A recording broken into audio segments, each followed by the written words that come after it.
Salut, c'est encore moi. J'espère que vous allez super bien. 2025 est à l'horizon. Aujourd'hui, je vais t'expliquer comment est-ce que tu peux démarrer un business étant toujours salarié et réussir ta transition entre ton business et ton travail. Au final, si tu penses que tu as trop de choses à faire au travail, cette vidéo a pour but de te faire comprendre que tu peux lancer un business étant salarié. Seulement si tu réussis à comprendre qu'il y a 3 types de business que tu peux lancer et ces 3 types de business ont leurs avantages et les inconvénients. Le premier type de business que vous pouvez démarrer, c'est un business de produits physiques. C'est un super modèle de business. Avec ce type de business, vous allez pouvoir facilement revendre certaines choses à des personnes. Mais l'inconvénient ici, c'est que vous devez avoir assez de cash à investir dans les débuts. Et le deuxième inconvénient, c'est que si vous n'avez pas de l'expérience dans la vente, ça sera très difficile pour vous de vous en sortir. Ce business model est très simple. Vous avez un produit physique que vous revendez à certaines personnes.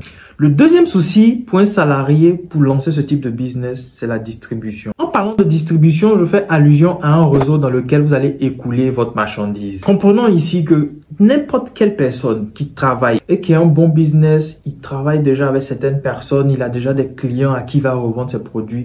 Pour lui, c'est très facile. Mais ce qu'on constate, c'est que la plupart des personnes qui travaillent, qui peuvent avoir accès à des financements pour lancer leur business, n'ont pas un bon réseau de distribution.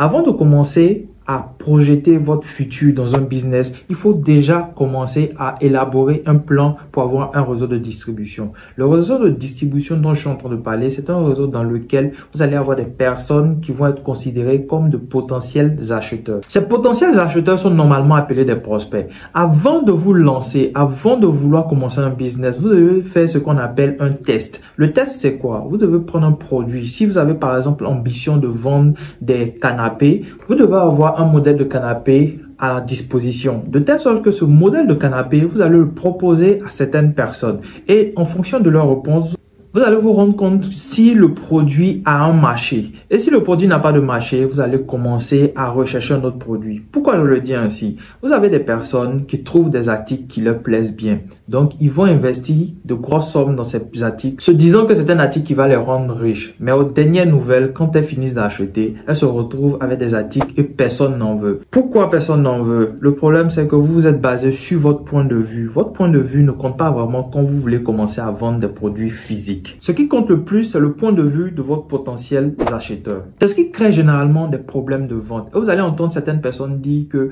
j'ai commencé un business, mais ça n'a pas marché. Et généralement, ce sont les entrepreneurs salariés qui ont ce type de problème. Pourquoi ils ont ce type de problème? Parce qu'ils ne fonctionnent pas comme des entrepreneurs. Je m'explique. Quand vous voulez commencer à commercialiser quelque chose, ne regardez pas forcément l'argent que vous avez pour investir, mais concentrez-vous sur les personnes à qui vous allez vendre. En vous concentrant sur les personnes à qui vous allez vendre, vous allez vous rendre compte qu'il y a 2 choses que vous allez remarquer. Ces personnes en ont besoin. Les personnes n'arrivent pas à avoir la solution à ce besoin. Donc, vous venez juste vous positionner pour les proposer la solution. Et en leur proposant la solution, vous allez commencer progressivement à créer un réseau de distribution. En ayant un réseau de distribution, quand vous allez envoyer votre produit, vous allez vous rendre compte que ça va commencer à se vendre très rapidement. Maintenant, comment créer un réseau de distribution? Le réseau de distribution, le moyen le moins cher, c'est d'utiliser les réseaux sociaux. Qu'est-ce que vous allez faire? Par exemple, si vous avez un article que vous voulez vendre, vous pouvez facilement le poster dans vos statuts WhatsApp ou Facebook. En le postant, qu'est-ce que vous faites? Vous essayez d'avoir les avis des personnes qui vont regarder vos statuts et autres. En fonction de leurs avis, vous allez comprendre ce qui pourrait marcher avec ce produit ou pas. En même temps, évitez de penser que vos proches, votre frère, votre soeur, est un potentiel acheteur. Ces personnes vont vous induire en erreur. Pourquoi je le dis?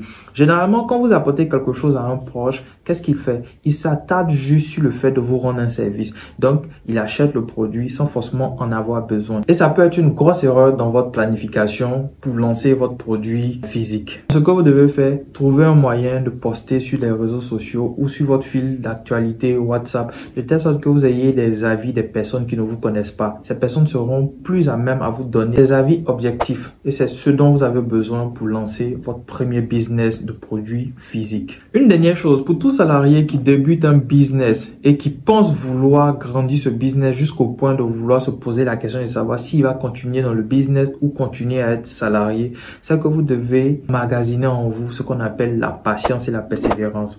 Parce que dans les débuts, souvent, vous avez des résultats qui sont très calamiteux. Mais à la longue, vous allez vous rendre compte que ces résultats vont commencer à croître légèrement et atteindre un certain pic. Donc, si vous voulez vous résumer à ce que vous allez voir dans les débuts, vous allez vite abandonner.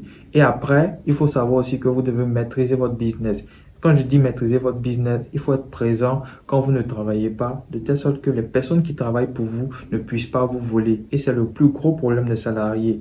Quand tu n'es pas là, il y a des choses qui se passent et quand tu viens, on te raconte d'autres choses. Mais vu que tu ne maîtrises pas ton business, tu n'arrives pas à comprendre en fait qu'est-ce qui n'a pas marché et à la fin, tu te dis que le business n'est pas pour toi. Non, c'est pas le business qui n'est pas pour toi. En fait, tu n'as pas maîtrisé ce qui se passait dans ton business. Les étapes, les processus, tout ce que tu fais dans le business doit être compris par toi d'abord avant d'embaucher quelqu'un. Donc, ce que tu dois faire, c'est à petite échelle, comprendre ton business et après commencer à vouloir faire les choses grand, louer un magasin. Bon, moi personnellement, je pense pas que c'est l'idéal de louer un magasin parce que maintenant tout se passe en ligne, à part certains services. Le deuxième type de business que je pense qu'un salarié peut lancer, c'est l'un des business que je trouve le plus intéressant, c'est le business de service. Pourquoi le business de service? Le business de service est en rapport avec votre spécialité. Si vous êtes par exemple un comptable de profession, un comptable de profession peut avoir un cabinet comptable en parallèle de son travail. C'est très intéressant pour un comptable d'avoir un cabinet comptable comme ça parce que il ne sort pas vraiment du cadre de sa profession. Donc, pour quelqu'un qui aime son travail, pour quelqu'un qui a l'amour de ce qu'il fait, qui a déjà la passion de ce qu'il fait, ça sera très facile pour lui de démarrer ce type de business. En ce qui me concerne dans ce type de business, là où c'est un peu compliqué, c'est que ça va prendre assez de votre temps. Assez de votre temps, pourquoi? Déjà, si vous travaillez, que vous ne pouvez pas vous afficher en tant que celui qui détient le business, donc vous n'avez pas forcément le temps d'aller chercher de nouveaux clients et tout, ça va le rendre un peu compliqué. Il faut avoir un certain planning de telle sorte que vous travaillez comme ce que j'appelle la recherche de clients de façon pédagogique. Ça se fait sur les réseaux sociaux, sur Facebook, Instagram et tout. Cette méthode pédagogique veut que vous instruisez les personnes qui viennent regarder votre contenu. Vous devez être celui-là même qui les montre comment on fait certaines choses. Vous devez être un enseignant. Étant un enseignant, qu'est-ce qui va se passer? Vous allez avoir la capacité de pouvoir positionner votre business dans la tête des gens. Tout ce que vous devez faire en les enseignant, c'est de leur montrer les déficits, les manques qu'ils ont dans leur activité. Je suppose que vous êtes par exemple un community manager, quelqu'un qui gère les réseaux sociaux et dans une entreprise et vous voulez lancer ce business en parallèle.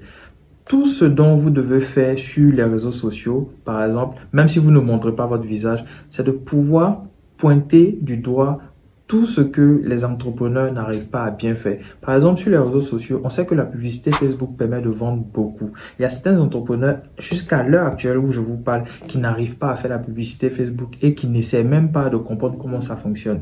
Et si vous arrivez à faire comprendre à ces personnes que si vous vendez 100 000 francs aujourd'hui, avec la publicité Facebook, vous pouvez vendre des millions à la fin du mois, vous allez vous rendre compte que c'est la solution au problème de plusieurs personnes parce que les entrepreneurs veulent gagner beaucoup d'argent.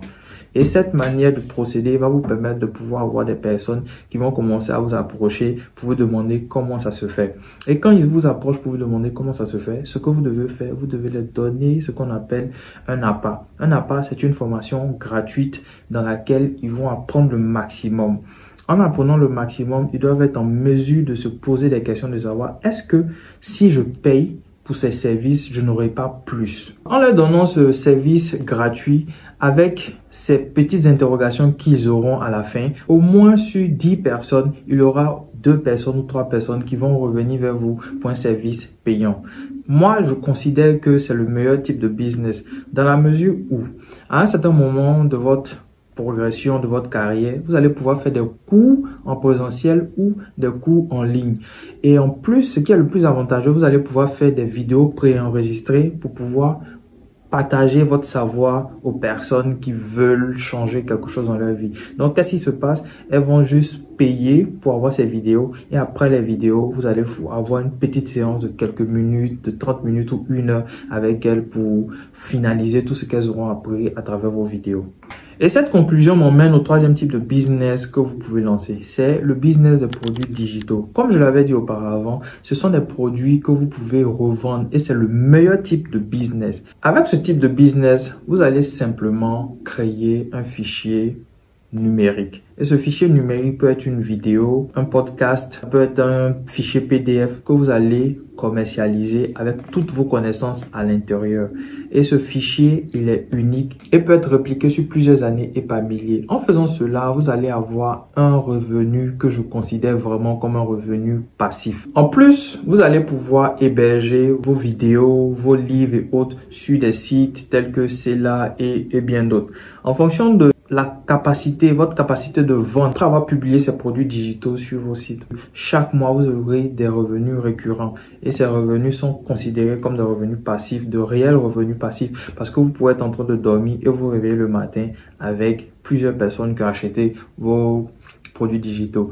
Mais ici, l'inconvénient, c'est que c'est le type de business le plus compliqué à avoir parce que les personnes qui viendront acheter vers vous seront des personnes qui ont été convaincues à l'issue de plusieurs jours. Vous allez avoir certains réseaux sociaux comme Facebook ou YouTube où vous partagez votre expertise et c'est là-bas que les personnes vont avoir le lien de vos différentes plateformes qui hébergent vos différents produits digitaux pour aller les télécharger. Les personnes qui travaillent et qui veulent lancer un business en parallèle peuvent suivre cette méthode que je suis en train d'expliquer parce que au final, ce n'est pas de quitter votre boulot, mais c'est d'avoir un business qui va vous permettre de gagner quelques sous.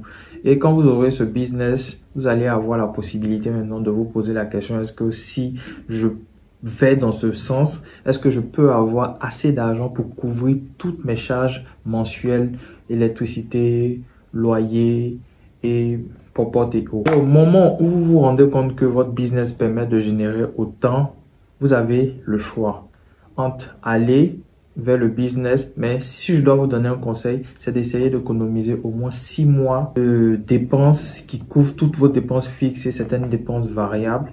Et après, vous allez pouvoir maintenant vous échapper de votre job si vous ne voulez plus travailler. C'était une vidéo pour vous expliquer à peu près quel genre de business que vous pouvez lancer si vous êtes encore salarié. Et j'espère que vous aurez appris quelque chose. Merci et à la prochaine.